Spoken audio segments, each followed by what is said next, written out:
In a climate-controlled archive, a conservator sets a micrometer to 0.035 millimeters and gently presses it against a translucent sliver of onion skin paper. The sheet, delicate as a dragonfly wing, rustles with the faintest hiss, and under lamplight, its fibers show a pale honeyed grain. The note seems ordinary, a request about a thoroughbred's feed ration, a mention of a saddle order, the soft business of stables. Under a loop, however, there is the smallest dot, less than the head of a pin, embedded near a flourish of ink, masked by the scent of old glue and dust. The dot is a microphotograph, and within it sit maps, names, coordinates. The myth repeats that spies belong to shadow, that they vanish into alleys and shuttered rooms, yet this evidence glows under bright glass from a world of clinking glasses, polished boots, and afternoon racecourses. The legend insists on darkness, the measurement says otherwise, and the paper remembers the pressure of his hand. If the onion skins hush, the micrometer at 0.35 millimeters, and the pinprick world glowing under bright glass feel like a slow breath before the stable's amber evening, subscribe. A stable late in the day holds a hushed amber light, dust blooming around each footstep like a soft exhale. Leather darkens where oil has been rubbed into it, the smell warm and nutty, and a bridle lies across a felted saddle pad with a faint squeak.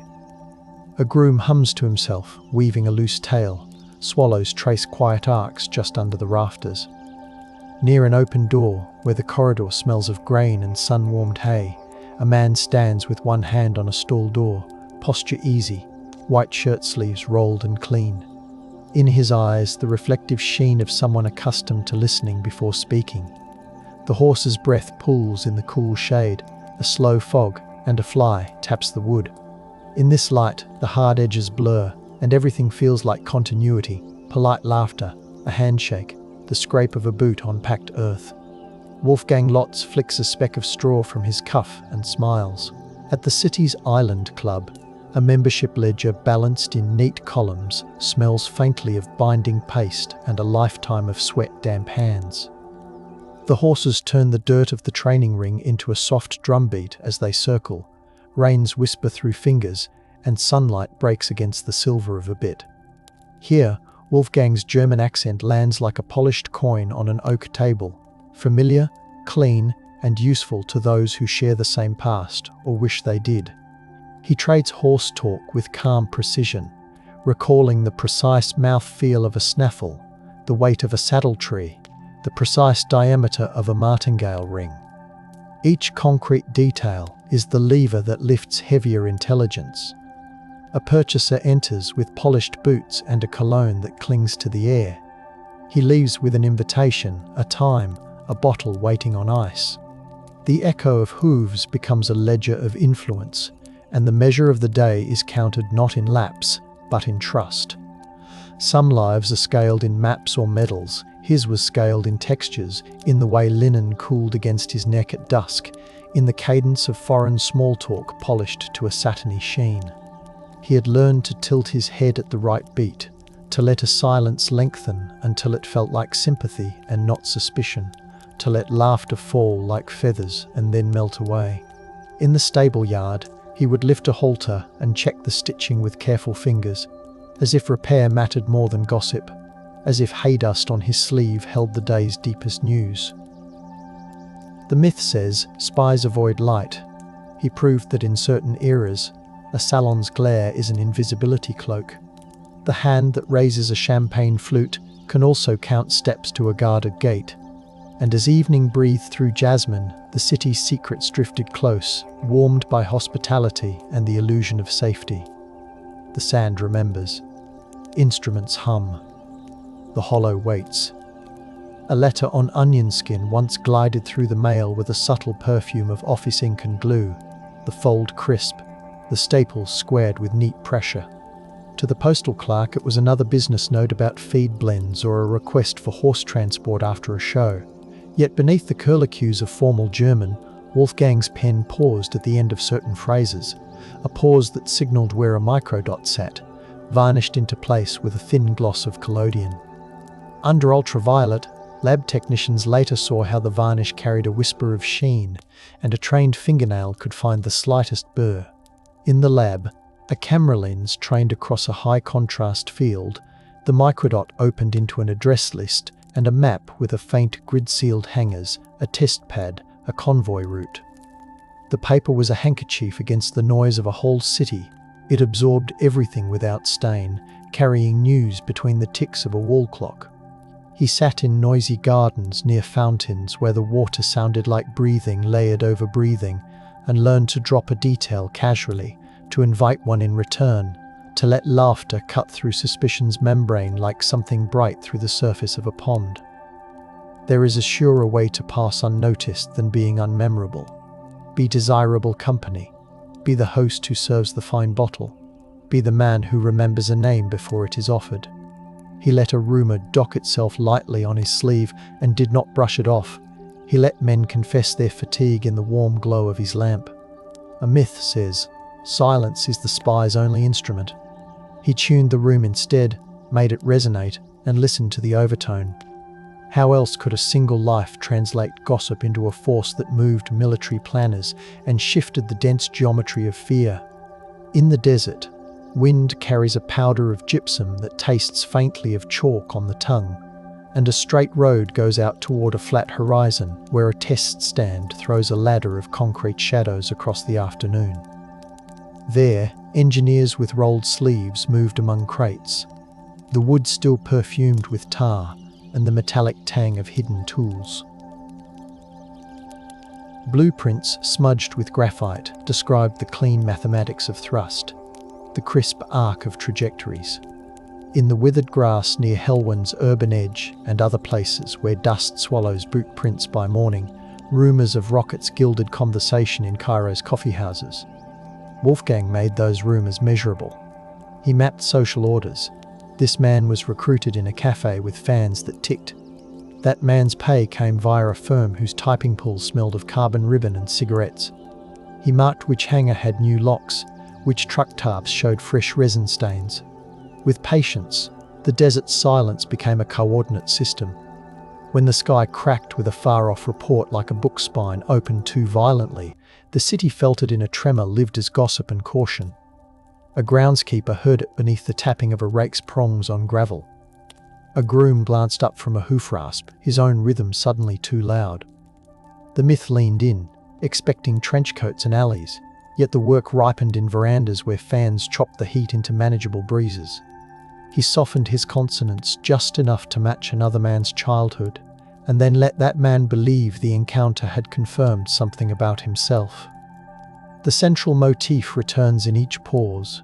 In certain ages, you measure not distances but densities. The concentration of loyalties in a room, the compression of fear in an official's laugh. Even the clink of a teaspoon becomes a ruler against a table's edge.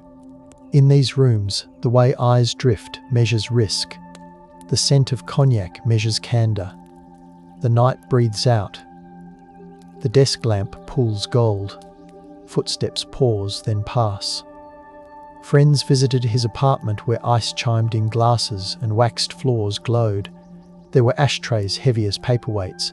An ice bucket radiated a small chill into the air, and a radio cabinet stood quiet, a piece of furniture like another. In the wall behind, a hidden cavity held the logic of a much colder world.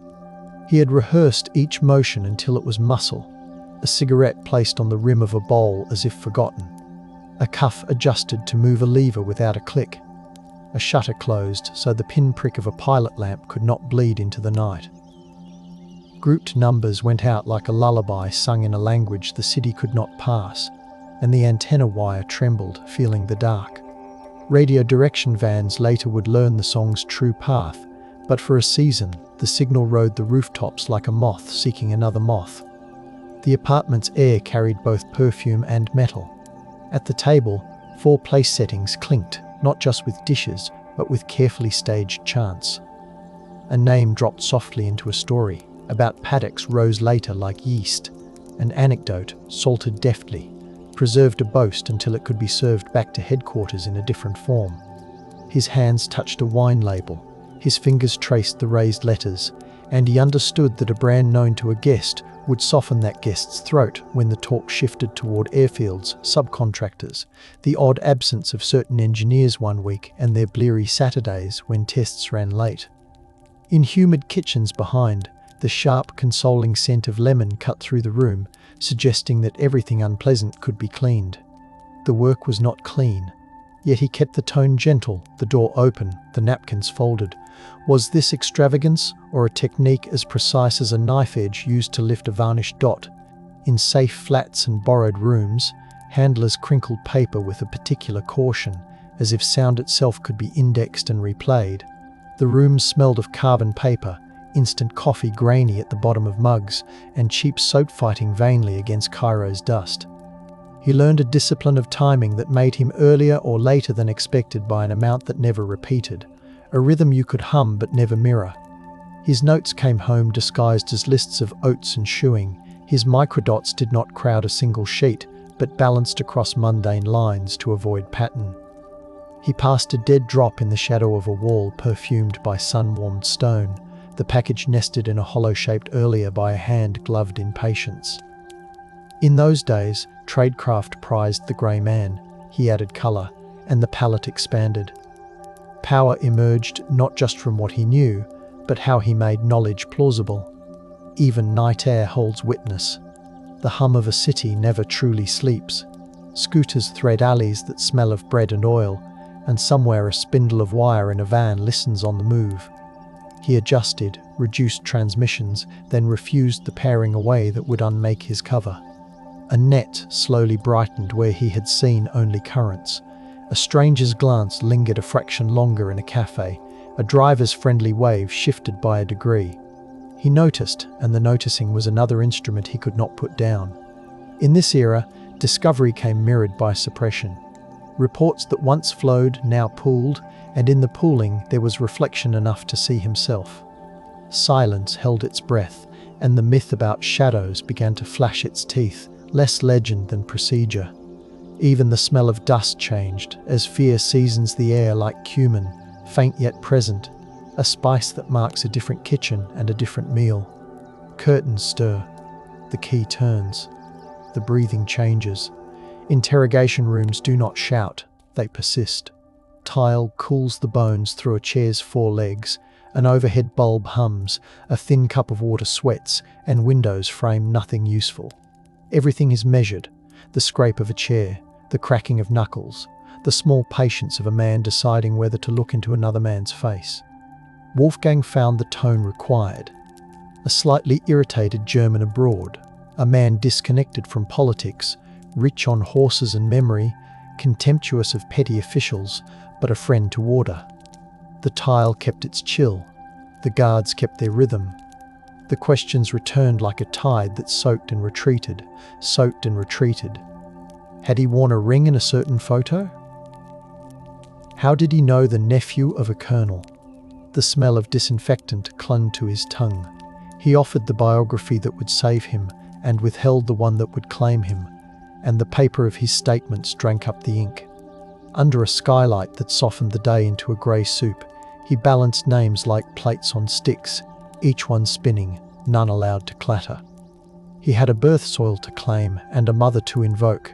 He had a father's world to borrow for cover, and a new country whose silence now prevailed. Somewhere beyond these walls there was a son with a cinematic laugh, and a wife whose pen traced consolation across thin blue lines, and in each letter's closing flourish a bolt of steadiness threaded through the vagueness imposed by senses. Where do we stop counting covers and begin counting selves? The clink of keys, the damp air, the roughness of paper provided a tactile ledger that he held as if it were a bridle. In his hands, a line. One life or another could be gathered and given slack according to need. The myth kept repeating itself softly. He stayed on his feet. The prison corridor smelled of boiled tea and steel. The footsteps of the guards carried a stale weight. Far down, a faint radio leaked a tune that had no room to dwell, simply passed.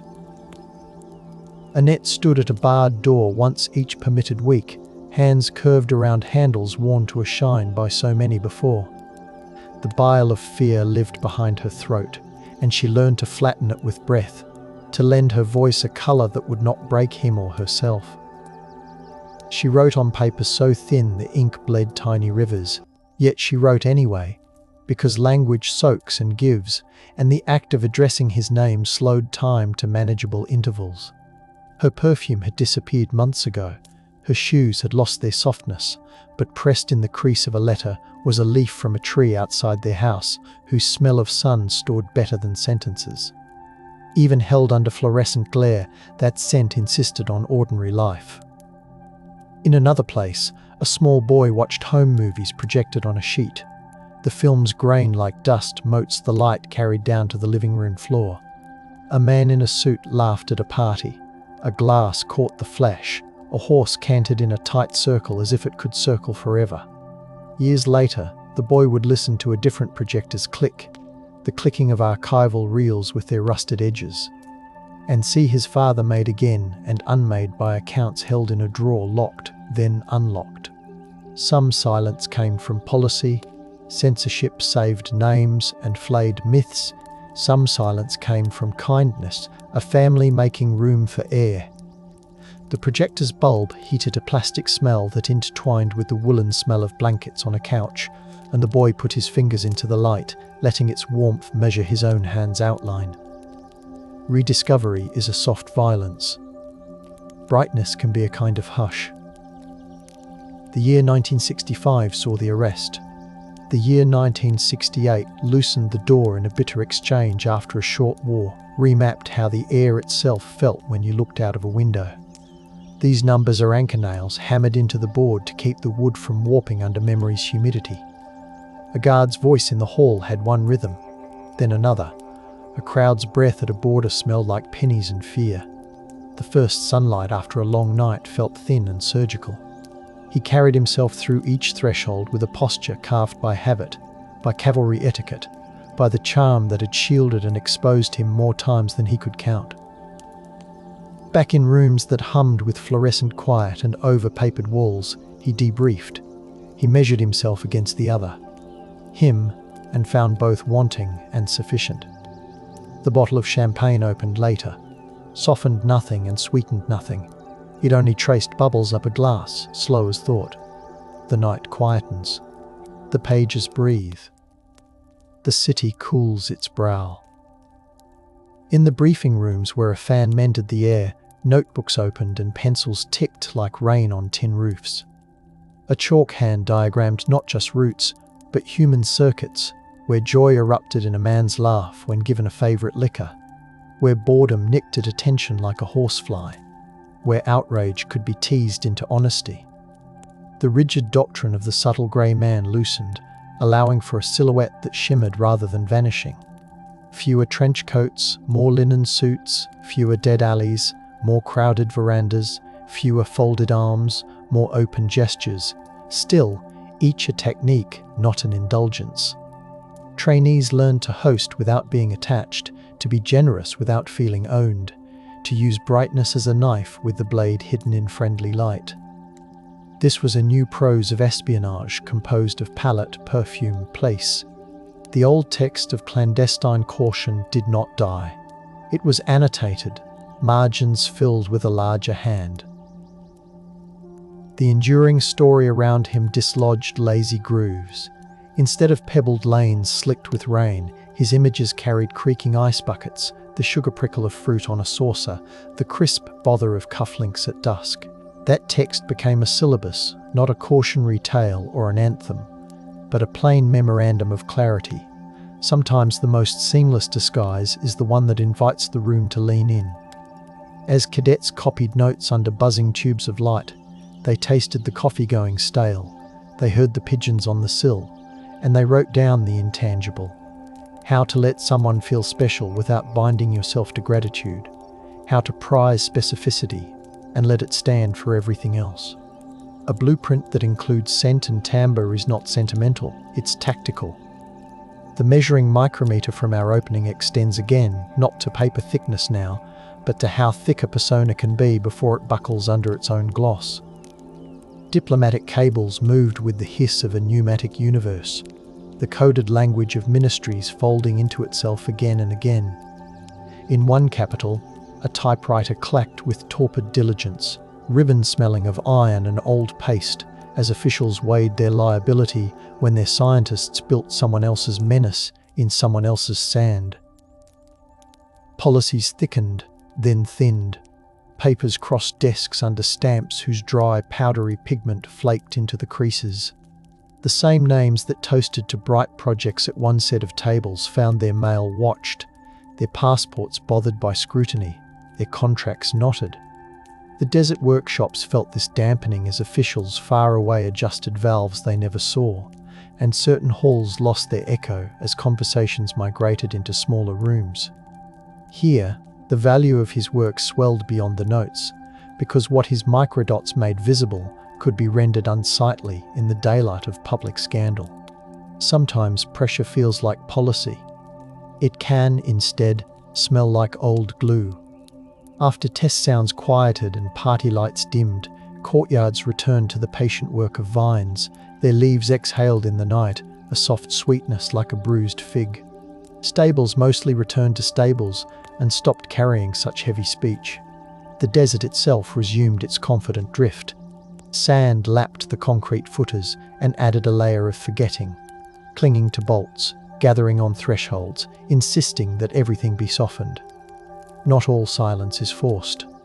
Some silence comes from awe, a respectful step back from a story so tightly woven that tugging could undo something we do not wish to break. Some silence comes from fatigue, from the body's wish to rest even if the mind still flickers. The myth that the truth always wants out needs to rest too. For generations, mothers hum in kitchens, and the hum enwraps events until the edges fade. You can uncurl them later. You need a gentle room for that. In a lab where a technician's fingers gleam with a sheen of lanolin from handling brittle pages, the letters rest in a tray like fine napkins. Air filters sigh, a static hush. A light table warms the room, and it is on this square sun that the microdots flare from blankness into orderly rows, the dots' crispness resolving into names that slide across your mind with the faint shame of eavesdropping. Modern tools add their own clarity. Spectral analysis of inks, adhesive residue mapped in layers, the ghost of a fingerprint ringed by dust that tastes like nothing and everything. A caliper closes on a margin and opens again. By then, we are measuring not just thickness, but the weight of decisions, who is named, who goes unnamed. The central motif remains kind, not sharp, not a scold, and yet each precise observation is a rung upward. He wanted the paper to carry more than it seemed to. It did.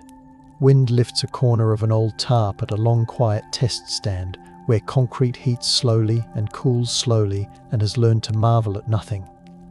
Archaeologists of technology step lightly along a pad where weeds push up in stubby green tongues and a lizard flickers across like thought. A notebook flaps under its own weight, leather-scented and familiar. The air still holds a memory of scorched paraffin or burnt paint, not dramatic, just faintly bitter. A bent washer lies half sunk in the dust. A fragment of a nozzle with its baffle pattern corroded to a stippled touch lies beside. Nobody raises their voice. The sight earns whispers by making you very aware of how much sky there is. They sketch, measure, photograph. A breeze brings the smell of river water from a distance. A green ribbon none of this could sever. What remains of the program remains also of him. Not the same, and yet connected through what knowledge made possible. If his lists had not salted the air with caution, would this concrete have witnessed more flame, and for longer? The question comes not to accuse, but to calibrate, the way a hand tests the surface of iron before sitting, sensing if the heat holds.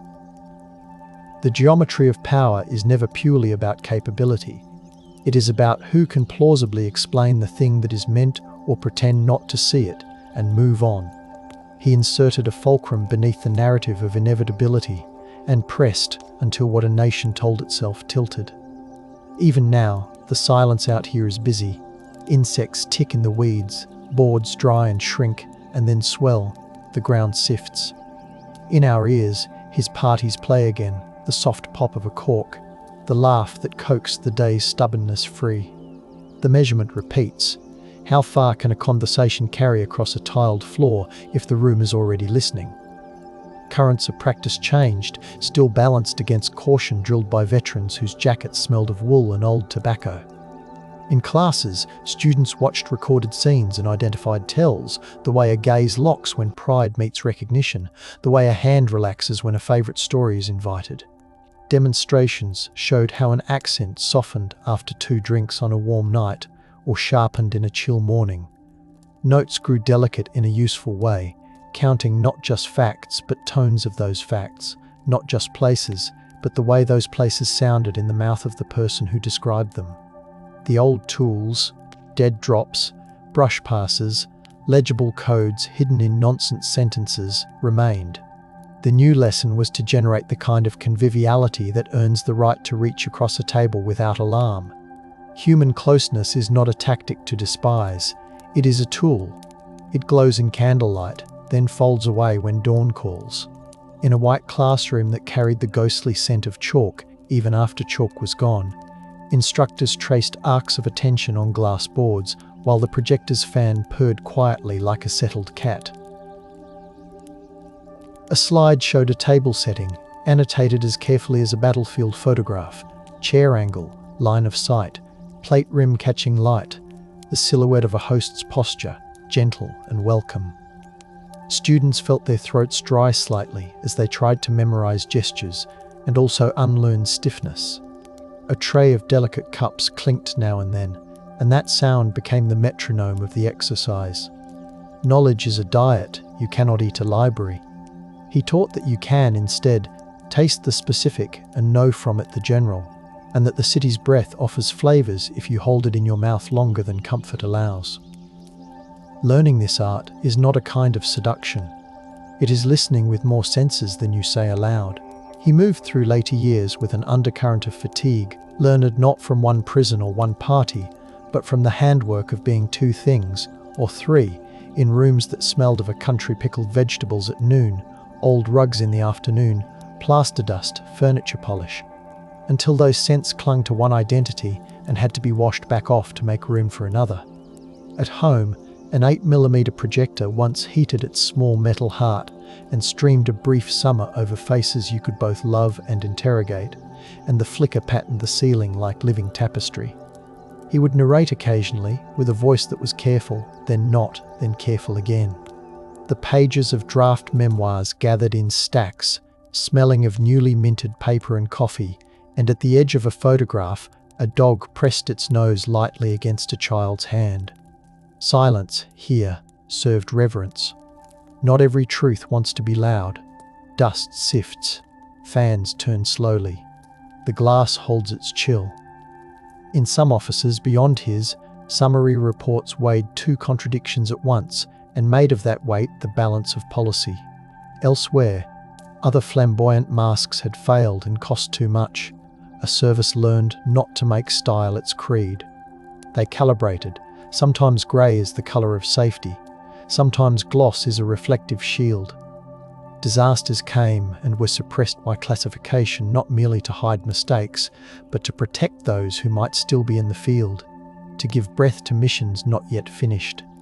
And sometimes silence owed to a more ordinary accident, a folder misfiled, a box mislabeled in a room that smelled of damp cardboard and long absence. Reverence also sealed lips. A respect for those who ran in place under load, who stretched covers to the tearing point and then stitched them quietly in a safe flat where a kettle rattled. Policymakers listened with pens poised and changed little, everything, and then little again. Back in the climate-controlled archive, the micrometer clicks softly as if remembering. The thin paper sutures decades with its pale tensile strength. The fingertip oil of a long-gone clerk still lives as a faint sheen near the fold. A magnifier light warms the back of a curator's hand. Even now, after layers of story have been applied and then carefully lifted off again like old wallpaper, the hook remains gentle, a measurement of a sheet that carried a dot, that carried a map, that made a ministry choose a different sentence. How can a paper so slight move so much?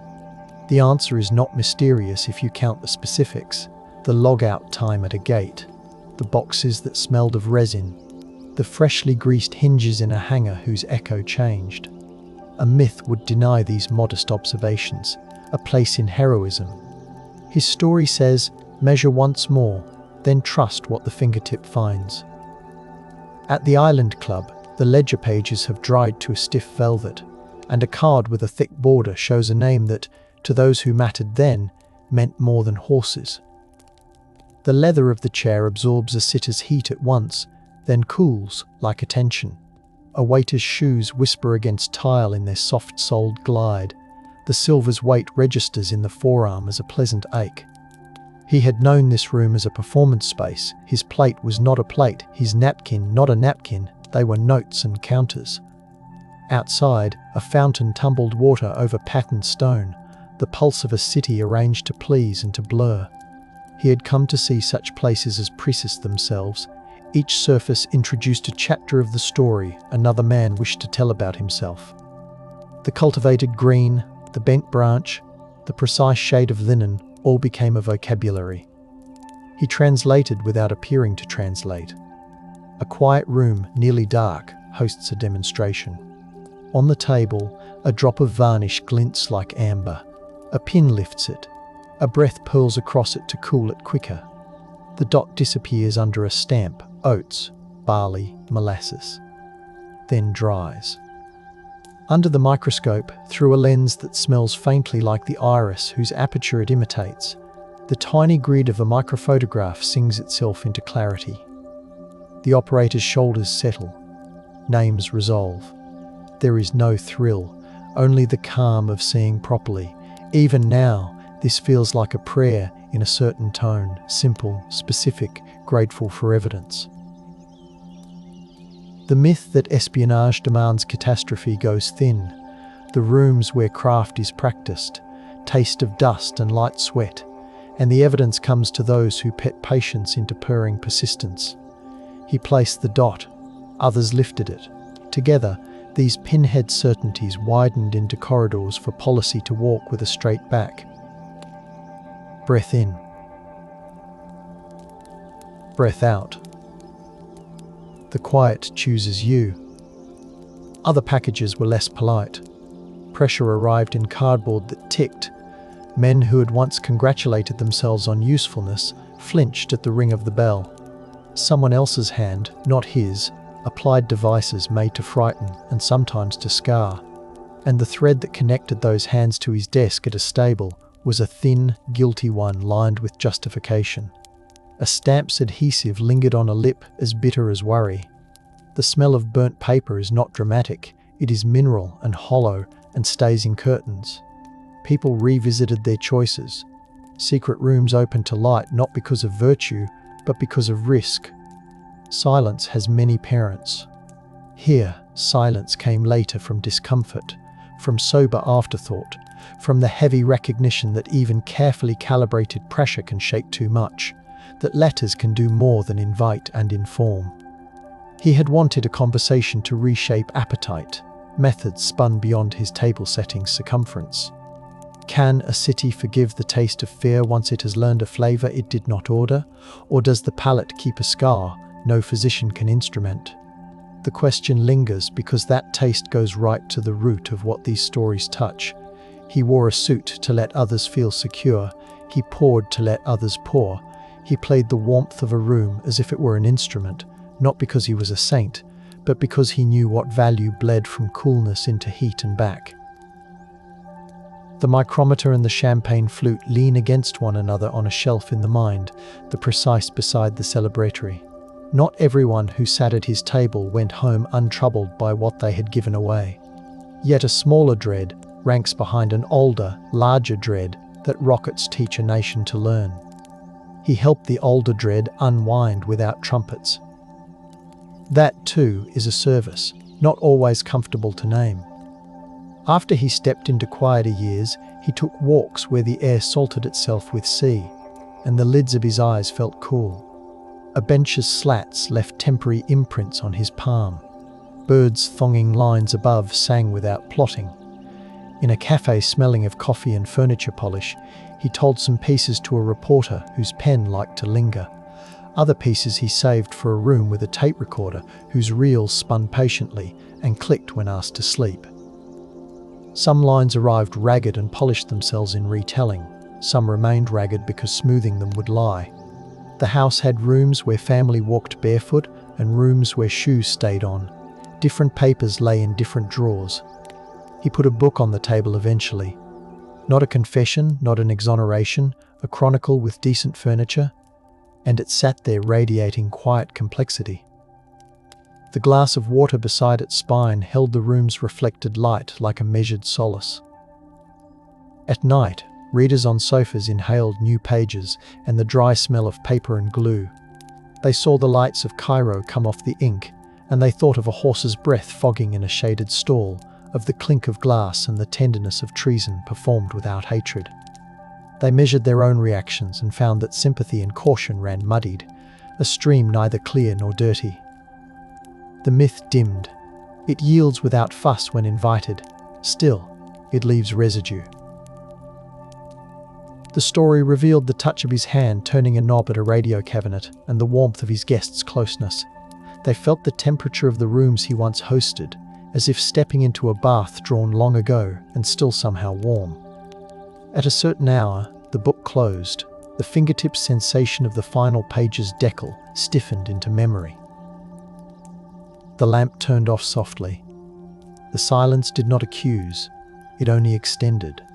Without him, a certain arc might have been longer. A certain echo might have echoed more. A certain comfort might have swelled in rooms where planners drank tea and touched a brass teapot's warmed handles. He made the missile rumour domesticated. He made the rumour's fact manageable. This is power in the old definition. The capacity to turn mass and velocity into something you can set down and talk about without your voice shaking. It mattered because he chose a world that shimmered and did not skulk, and in doing so, he expanded the craft's instruments. It mattered because he tied the ribbons of equestrian circles to the heavy cable of policy, and the knot still holds. It mattered because he showed how overlaying a dilettante's gloss on a professional's rigour becomes a cloak that nobody thinks to lift, precisely because it is so obviously silk. Leather, linen, singed wire, ink, the four elements of his method. The sand remembers. The paper lifts. The glass reflects. A micrometer measures a page and finds only thickness. It cannot measure the pressures that lay behind the hand, the alternating weights of courage and appetite, of patience and a certain social radiance. Somewhere, a stable's rafters still hold the sound of swallows, and a ledger's neat cursive still walks its measured line. Somewhere, a test stand catches shadows at the long end of day and does nothing with them. To stand at the intersection of these places in the mind is to hear a faint ringing like a glass stroked by a wet finger. One note holding until it fades, and then the air seems larger for the quiet. The legend of shadow gives way, gently, to the fact of light which he used as carefully as any instrument.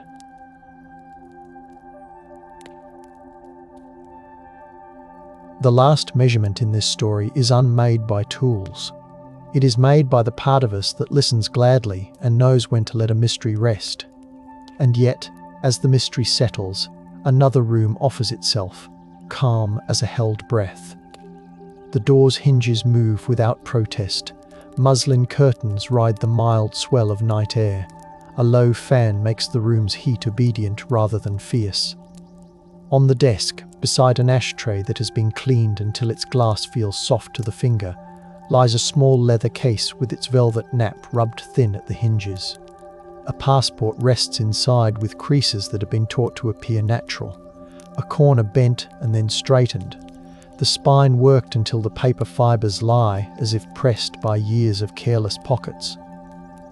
The ink of the entry stamps smells powdery, faintly like schoolroom chalk crossed with nickel. The photo shows a man whose eyes hold ease without insolence, and the shadow of a smile that gives just enough and nothing more. What looks like a document is a room key. What looks like a room key is a door. The life that produced the hand to hold that passport began far from the Island Club's clipped lawns, in a place of tram bells and soot-polished brick, where winter street lamps wore halos and a boy learned to recognize authority by the way footsteps sounded on stairs. Horses there wore blankets in a sharp air whose dryness bit the inside of your nose, and harness bells stitched their own rhythm into tram tracks that hummed under the iron weight of public life. You can imagine his childhood palms reading leather, the way a reader learns to trace lines across an atlas, mapping the feel of surface and the assurance of fit. When he laughed then, it came with the quick release of someone already sensing the stage, hearing voices as weather and weather as news. From the smell of waxed hallway floors to the hush of libraries that promised more than their labels, the boy collected textures that would later become sentences no training manual could quite define. The path to the desert moved south along coasts, where sea air salted sleep, and the shouts of dock workers braided with gulls' complaints. A ship's hold smelled of rope and hemp and grease. An orange sliced on deck at dawn bled bright sugar into the mouths of young men who were all becoming different versions of themselves.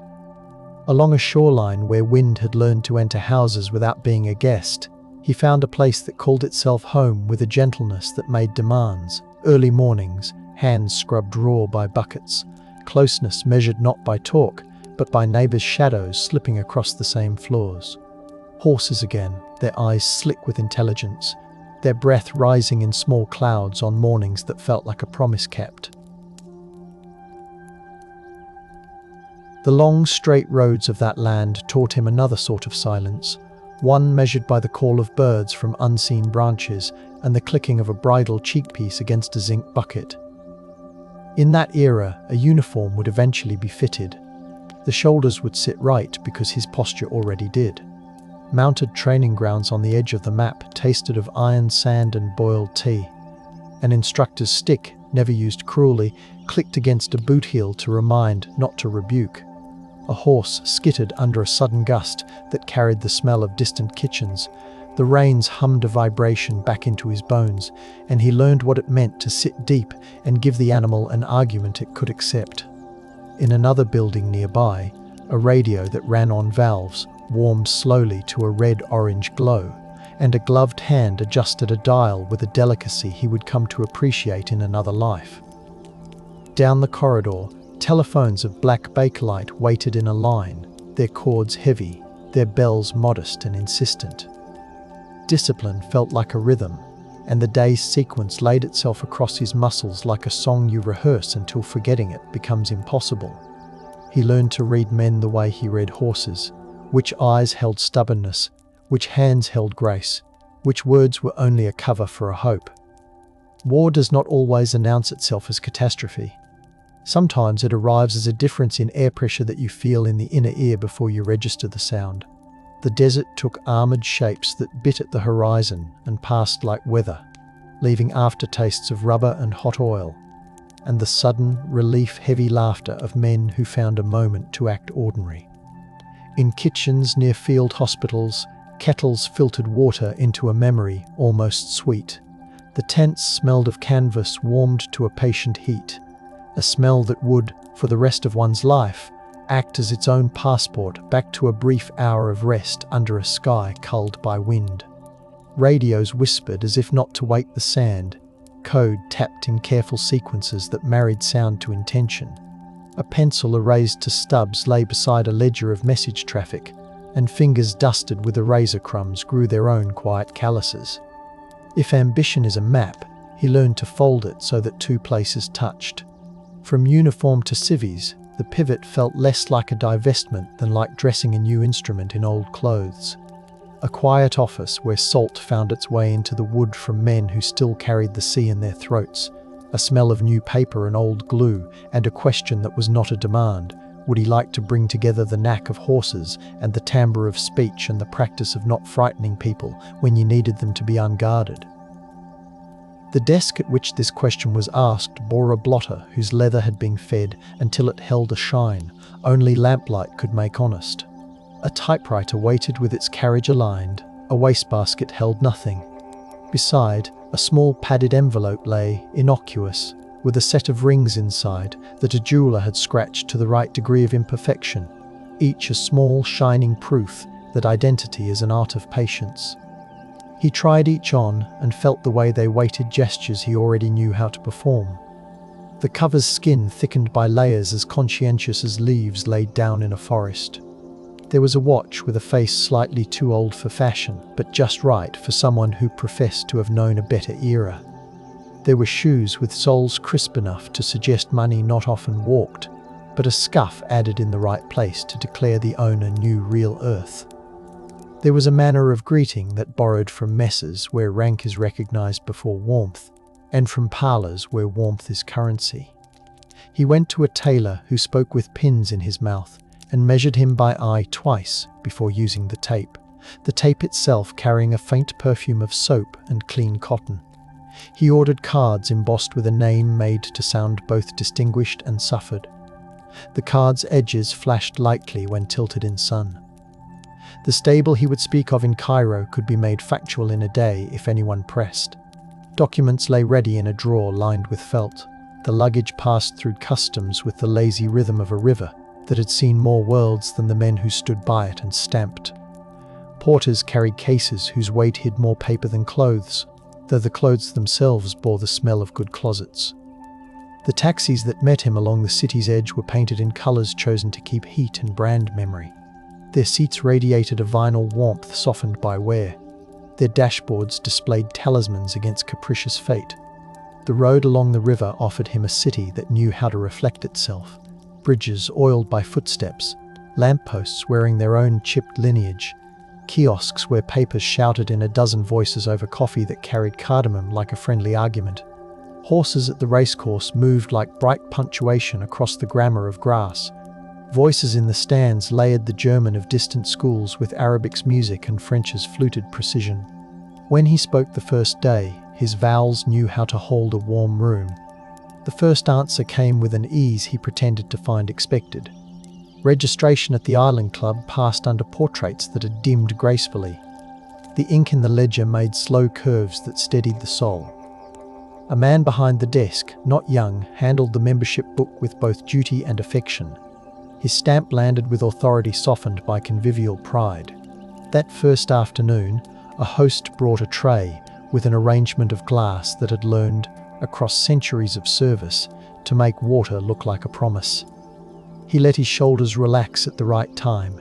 He joked lightly with the garden's gardener about the virtues of different soil mixtures for saplings that later would give shade to people who would not remember the heat that raised them.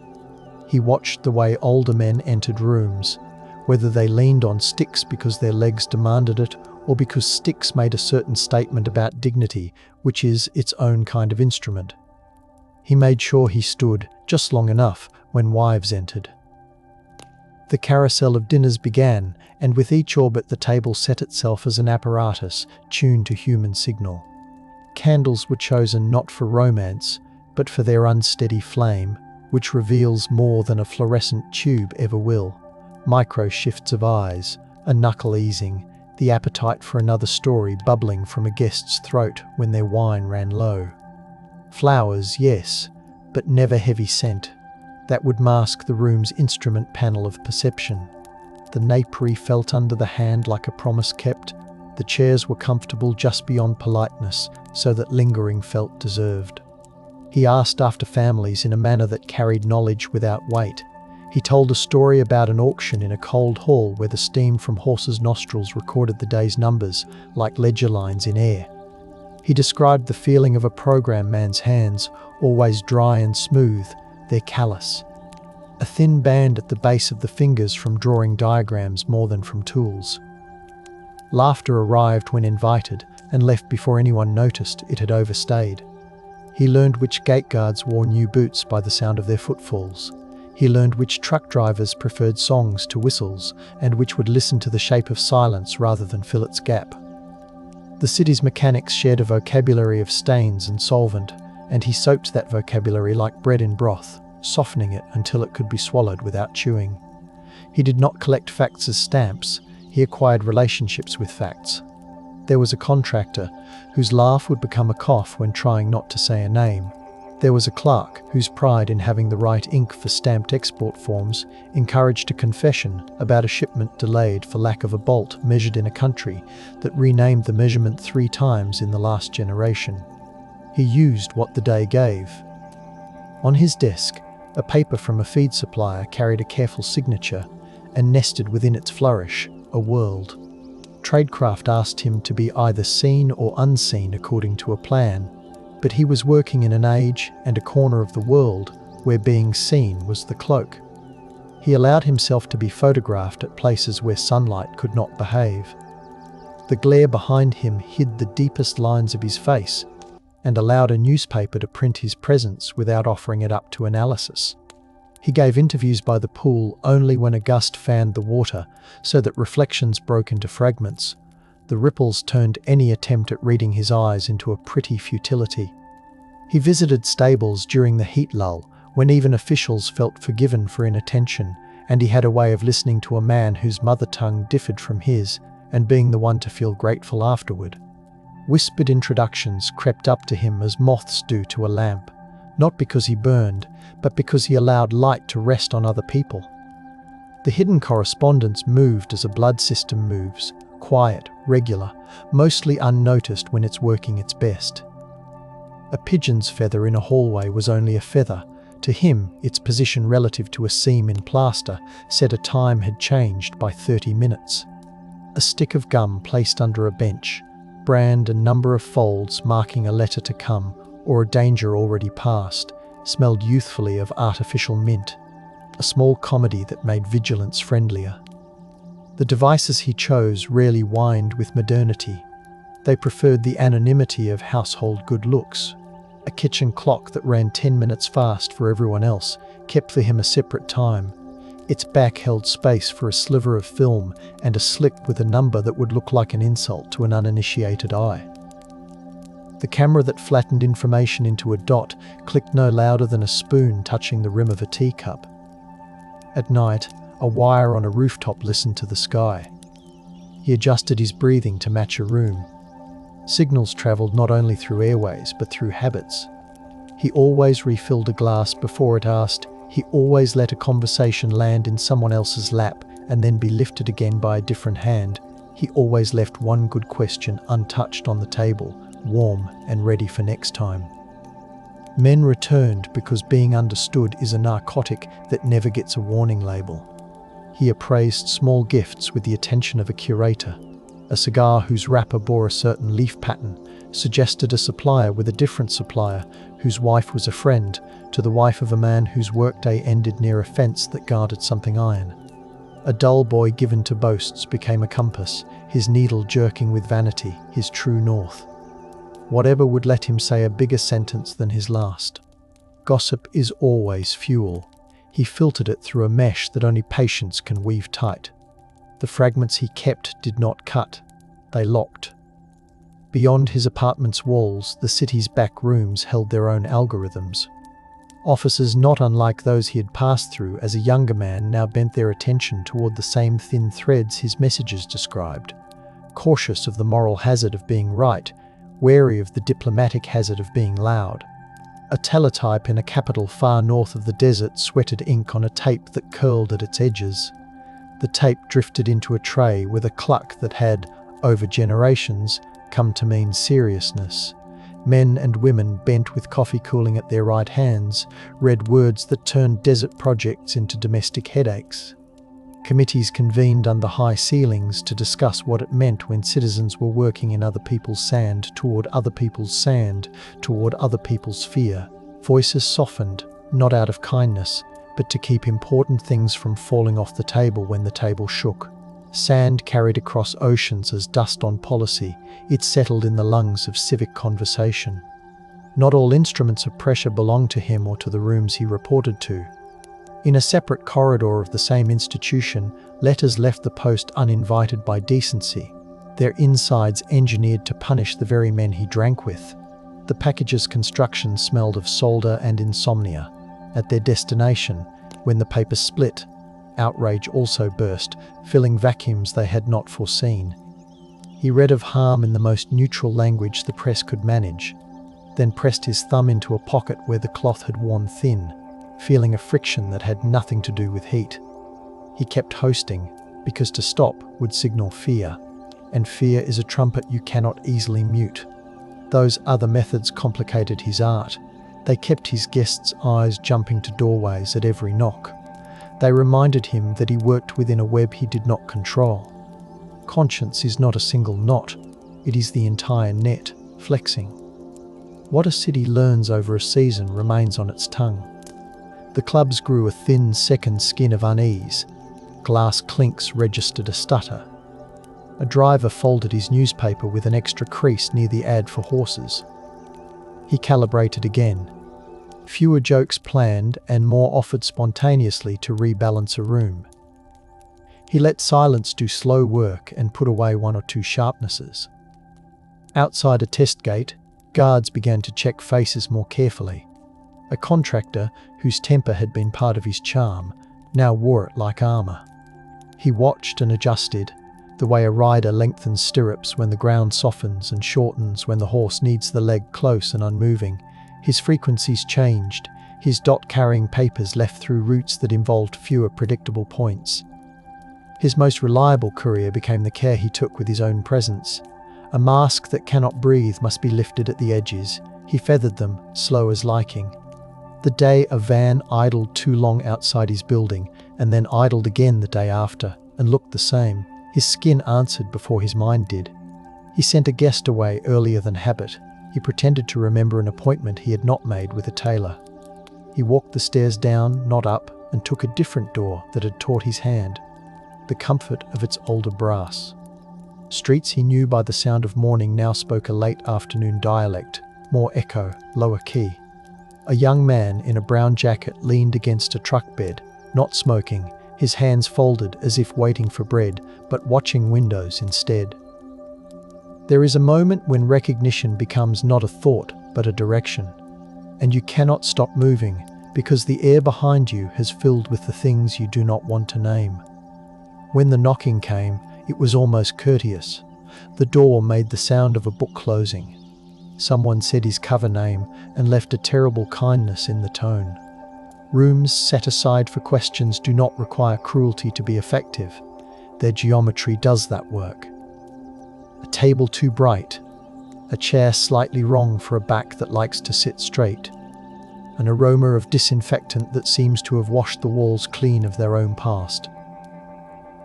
The engineering of attention. He pulled close to a version of himself that had worked before, nudging the German's vanity into business. An official could understand and dismiss. Paper asked him to repeat. The repetition carved grooves he knew better than to follow completely. He offered details that kept secrets rather than trapping them. He made his ignorance taste plausible, and his knowledge taste like the sort that came to a man who does not bother with officers. He accepted sugar in his tea and let the clink of the spoon against the glass become a metronome for the pace of his answers. The guard's boots squeaked on tile only when boredom made them heavy. He watched for boredom the way a sailor reads sky. Failure in this work is often a slow contagion that begins with a single unavoidable breath. A radio is found, and not because a man betrayed a friend, but because a van with a loop on its roof listened too many nights in a city that had learnt to listen back.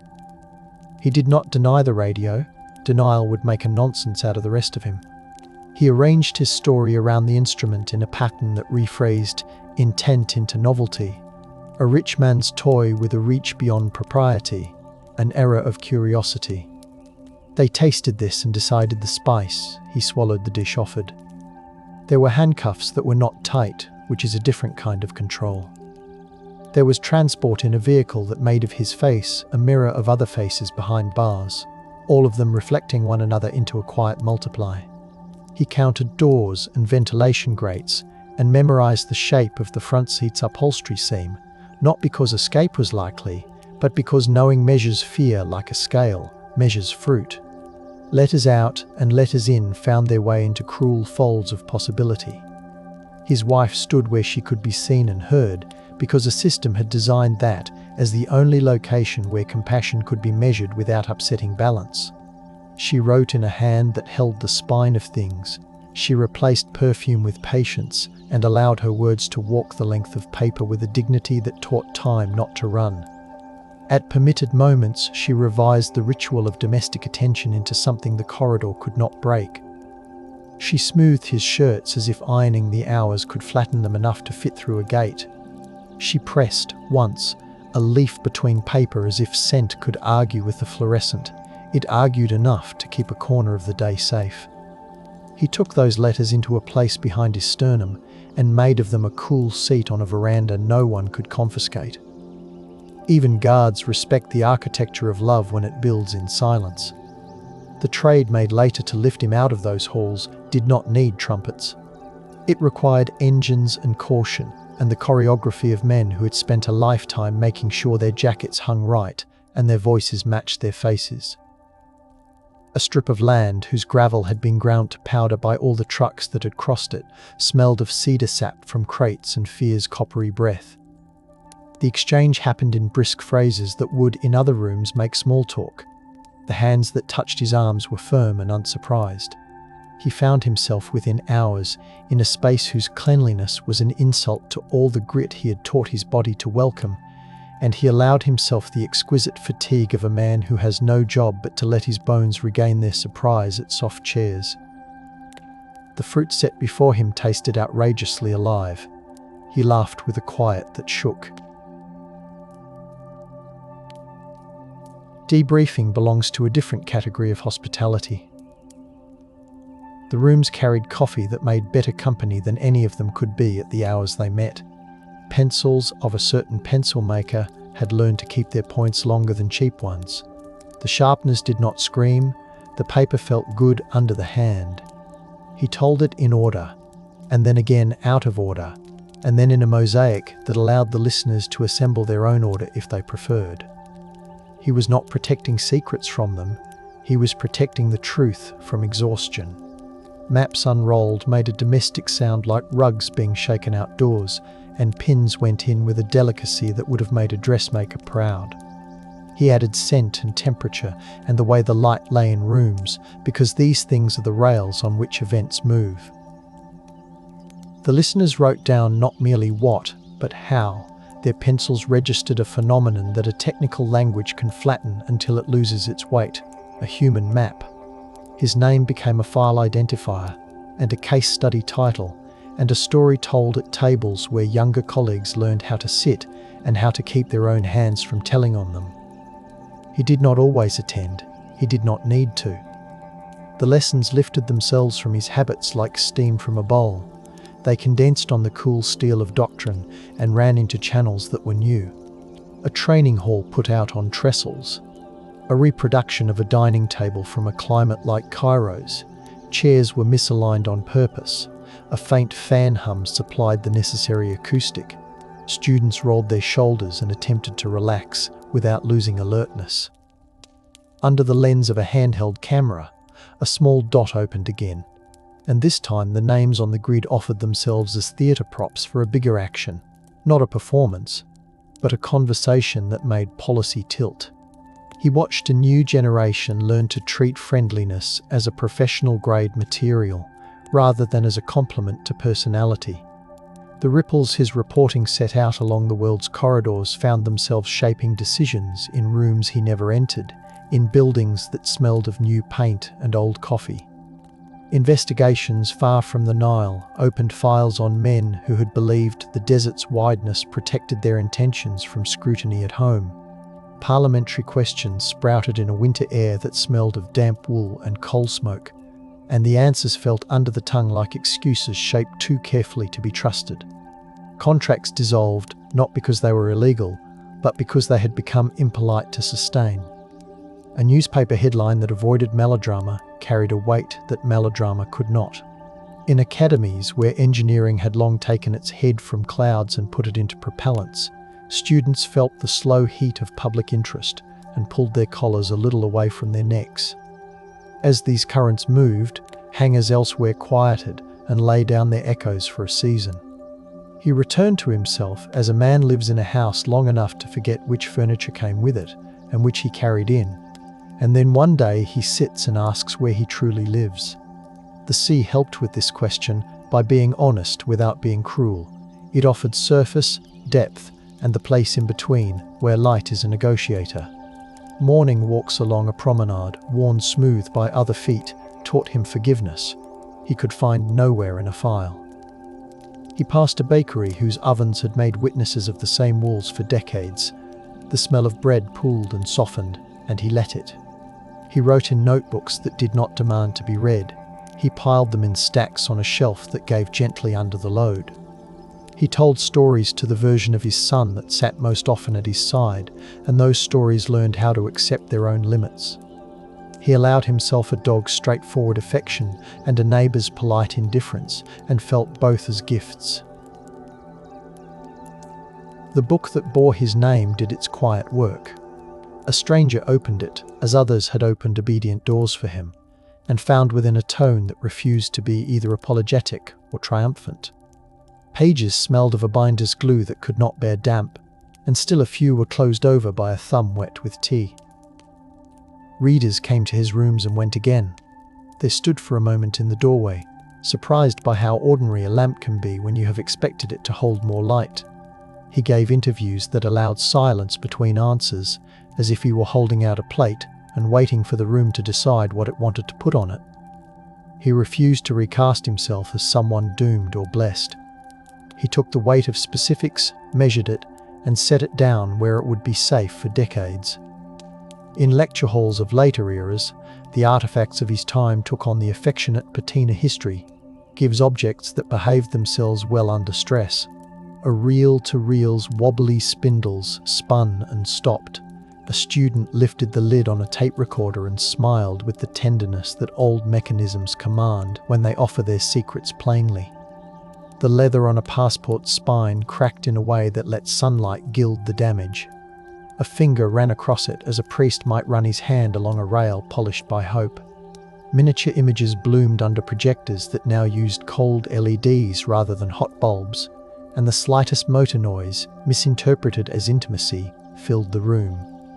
A lesson scrolled past on a screen, and in a corner, a bulleted list suggested that hospitality was not merely a human virtue, but a field skill. The room's air had a modern nowhere scent, and still, the bodies within it warmed the instruments and took from them a discernible breath. Some future students, leaning forward with elbows on desks, understood his work not because their world matched his, but because people still chew and laugh and change their voice when they feel seen. The substitutes for his tools had changed. Microdots ridden into adhesive films became images folded into pixels and stuffed into the noise of other files. The dead drops hid less often in walls, and more often in the layered cosmos of communication where addresses never use the same name twice. Yet the table, the cup, the posture, these survived translation. On nights in cities different from Cairo, where neon makes rain look like ink that wants to be read, they held small gatherings and practiced asking questions that did not feel like questions. They learned to polish their curiosity until it reflected the other person, and in that reflection they found maps still good. A stable in another country, decades older than those he'd known, continued its calm labour. Saddles on wooden stands, stitching repaired by hands that had trained under hands now dust. The smell of tallow and sun-warmed plank, and the same old rhythm of two hearts learning one another without betrayal. A memory of him reached here without force, because horses remember posture and tone, and the hand that respects the line between firm and kind. A groom flicked a towel across a bay's flank, and the hair shone under the electric light the way it had under paraffin. The animal stamped and relaxed, its eye soft. Someone told the story in the tack room while tying a knot that would never be in a textbook, a knot that another hand can unfasten in the dark with trust. The listening did not increase the horse's calm, but it increased the human future for a few minutes, a trade as valuable as any memo. At a test stand that now served as a curiosity for engineers who loved the clean edges of the past, wind-curled powdered dust into lazy snakes. A sign warned of nothing new. The concrete wore its history lightly, a platform that had once shaken and had, since then, learned to love stillness. Beneath a patch of weeds, A binder clip pressed into dirt reached a thin metal arm toward memory. A student pried it out and held it to the light as if it contained a story, and then he put it back down with a politeness that kept the ground's grammar intact. The sound of river water reached this place from beyond the hum of distant traffic, a green memory that always outlasts concrete. He would have approved that the young people there spoke in a low tone even before a librarian told them to. Diplomacy in later seasons referenced his impact without naming it, the way a family recipe's improvement refuses attribution. Where once there were comfortable certainties, now there were footnotes. Where once an official could smile and call engagement normal, now a pause arrived before the second word. Scientific conferences in hotels whose carpets smell of permanent maintenance grew small absences. Experts who would have come now stayed away. Panels rebuilt themselves around what was present rather than what had been expected. The city that had held him recalibrated what invitations meant. It grew a slight caution's grace, and that grace made some boasts unwearable. In capitals that had hosted silence, archivists added to boxes the pieces he had made necessary, memos that explained a caution taken, minutes that recorded a hand raised to ask whether a certain project deserved a different shade of attention. History's clock does not only mark time, it measures the weight of pauses. In a museum that celebrated human cunning, a case held his bottle and his radio side by side, asking visitors to join a conversation across objects. The bottle's punt had collected dinner light. The radio's ridged bakelite had once held the warmth of a hand at 3 a.m. A caption avoided drama and gave dates by the gentler language of "in that era" and not long after the short war. And the quiet precision of the text made the exhibit's space itself feel like a confession that had found its right volume. Children pressed their hands against glass as children do. The exhaled fog made halos around the instruments, and the pairs of eyes that looked through the condensate repeated a condition of his work, the need to see beyond. Home for him remained less a place than a cadence. He ate the same breakfast for days and then changed it the way a careful rider shifts weight before a turn. He kept one chair near a window reserved for weather, not for anyone's body, and the light that entered there obligingly changed across the hours, telling him without words that he was still living in a world that knows how to turn and how to return. Friends called with stories that did not require him to solve anything. Some of these arrived with the trivial joys of the day. An apricot that had no right to be so sweet. A shoemaker who had refused to increase his price because he liked the shape of a client's gratitude. He attended a wedding and a funeral and stood at the edge at both, letting ceremony handle the main burden while he handled the small, important things, handing tissues, directing older hands to cooler water, translating the way the air felt into what a child could bear. At odd hours, he found himself in the archive again, though not physically. His memory drifted along the regulated aisles of his own past, pulling down a box not out of need, but out of a wish to smell a time. He lifted a paper in his mind and felt its edge. The tiny burr caught his imagination, the way a microdot once caught a handler's blade. He sat with this, and then placed it back without fuss, aligning the corners, preserving the order he had fought to maintain, when order would have been the first to leave. He may have smiled at his former self, not condescendingly, but with the fondness one keeps for a younger man who loved clean shirts and clean floors in a dirty line of work. It is not that he forgave himself, it is that he realized the proper size of forgiveness.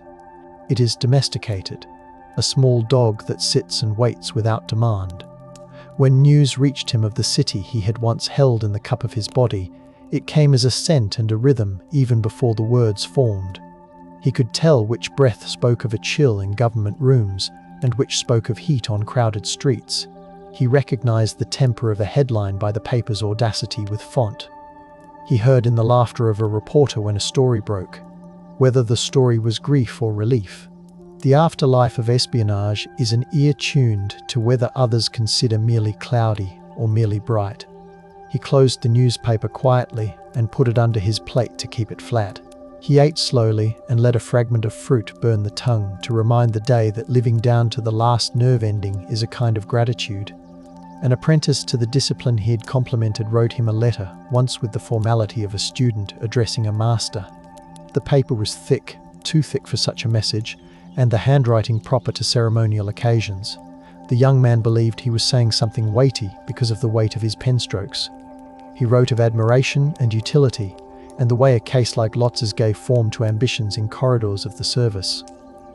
The reply, when it came, suggested a different size to things. He thanked the writer for his courtesy, and then advised him to make a good cup of coffee before each meeting, and to learn to let go of a question if the question did not feel like a gift. He advised him to rest before the party, not after. He advised him to find a stable in any city and stand in it once a month and breathe quietly until the world forgot him again. He told him to keep a napkin in his breast pocket and not to speak until he knew whether he would need it for his guest or for himself. There were nights when the sky above his building performed more than usual. Airplanes climbed and turned with their belly lights appearing, then blinking, then dissolving into black. A satellite moved as plainly as purpose. Once, at an unremarkable hour, the horizon flared with an event too distant to be dangerous, too present to ignore.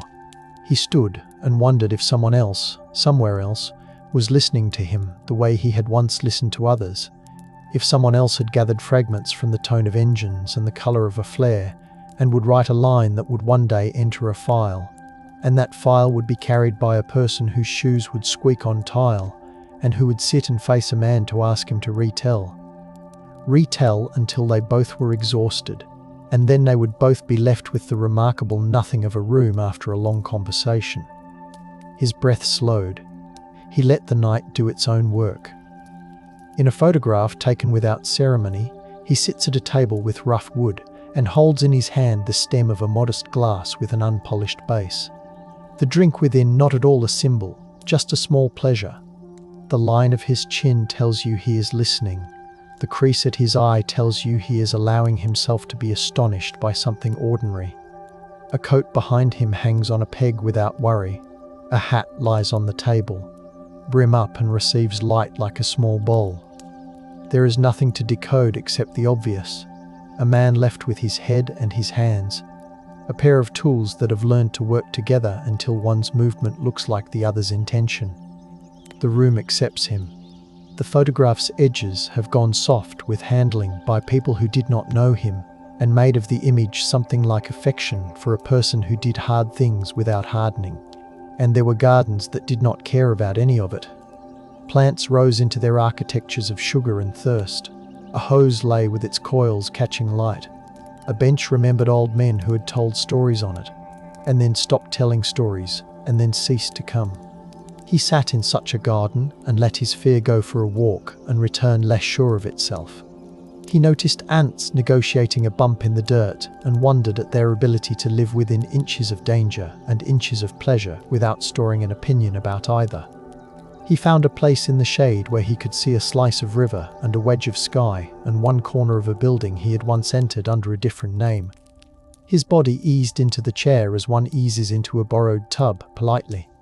He brought a book that had nothing to do with his life and everything to do with being alive. The pages carried a story of weather and a woman and a field of grain. He let the wind do the work. For those who came later and answered their own summons to the same kind of work, his legacy was more than action points and cautionary notes. It was a mood properly adopted. He demonstrated that softness can hold shape. He proved hospitality can be structured, measured, and directed without becoming ugly. He reminded rooms that the weight of a name in a ledger might be heavier than the mass of a rocket's casing because people choose based on how they understand themselves, make a person feel like a picture they want to live inside, and they will invite you to sit while they take off the frame. From stables to salons to interrogation rooms to beaches where low waves talk at a volume never exceeding a whisper, he stayed attuned to the ordinary as the straightest line through event and consequence. He did not save everything. He made the universe smaller where it needed to be, for long enough to prevent one kind of folly from getting bigger. In another archive, in another city, a curator turns a page with a gloved hand and reads a line that brings him into the room with us again. The glove squeaks faintly against the paper, an intimacy the page would never allow. Naked skin. The eye collects the small joy of finding handwriting that improves as it goes, as if the writer's muscles had remembered their old love of making marks. The sentence says nothing spectacular. It notes a luncheon rescheduled due to a delivery of oats, but it sits in a constellation of other sentences that, taken together, explain why a certain sequence did not occur. The curator breathes, and the page, limned by flat light, does not mind. Outside, ordinary shoes take ordinary steps over ordinary floors, and the building holds within it the cool of 1,000 quiet days. The story rests. The man within it has rejoined the category of those we speak of kindly and do not disturb when the room grows light. They say that stones keep the heat of the day and release it slowly after evening cools. If you sit by a wall built to mark a boundary between gardens and consider what it means that a single person can carry the weight of a course correction without crushing his own spine, you may begin to feel also that the air owes us nothing and gives us everything we ask for properly. His life asks us to hold two things at once, the righteousness of caution and the humility of method. You can trace a finger along a list of names and hospitals and offices and clubs until you reach the place where you stop because the page ends, and then you can turn it, and there is more. What you do after turning matters. He taught turning as an art, not abrupt, not slow, timed to the step of a horse or the breath of a guest or the pulse of a city.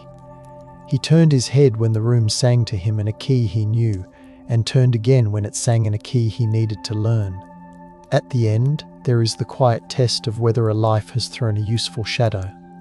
The stable that remembers his hand says yes. The rooms where deputies revised memoranda say yes. The families who were spared, a later dread, say yes without knowing they have said it. The city that held him has grown in ways he could have predicted, and in ways that would have made him laugh. It carries a familiar midnight and a different dawn. The craft he served has moved through tools and beyond them, and then back to them again. Every generation forgets the softness, and then one person like him reminds them in a voice that does not raise itself. We sit with this, and the hour passes not with drama, but with a relaxing breath. The last possession he would want kept on his behalf is not a radio or a dot or a card. It is the memory of the way he sat at a table and made room, and how that room, once made, altered the map. The sand holds, the paper lies flat, the glass offers back a face. If we listen with the part of ourselves that is older than our first worry, we can hear the city shift weight and settle. He is there, not trapped in legend or rescued by protest, but living in that exact middle where his hands and his head did their quiet, durable work. We step away, not to leave him, but to let the chair cool. The room stays gentle. The story continues to do what it was meant to do. Teach by example, persuade without coercion, warm the air by a fraction, and lift the corners of a life so that light can go